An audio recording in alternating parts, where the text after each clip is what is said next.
Hi மக்களே, இது பாருங்கள், பக்ரீத் டைமா. எலும்பெல்லாம் தனியாக, எலும்பு கறியெல்லாம் தனியாக வச்சுக்குவோம். இதெல்லாம் இல்லை.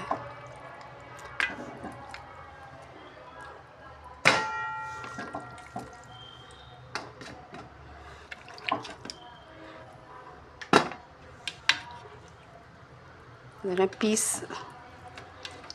இது பாருங்க, இதெல்லாம் பிரியாணி பண்ண நல்லாயிருக்கும். பிரியாணி பண்ண போகிறேன். அதுக்கு முன்னாடி தான் காமிக்கிறேன். பிரியாணி பண்ணிவிட்டு காமிக்கிறேன். நல்லா சாப்பிடுங்க, சந்தோஷமாக இருங்க. அதுதான் வாரத்தில் ஒரு நாள் செஞ்சு சாப்பிட்டேன். ஒரு எலும்பு இதெல்லாம் பிரியாணி போட்டால் நல்லா தான் இருக்கும். இருந்தாலும் எலும்பாக பிரியாணிக்கு நல்லா எலும்பு கறி தான் தேவை இருக்குது. சரிங்களா?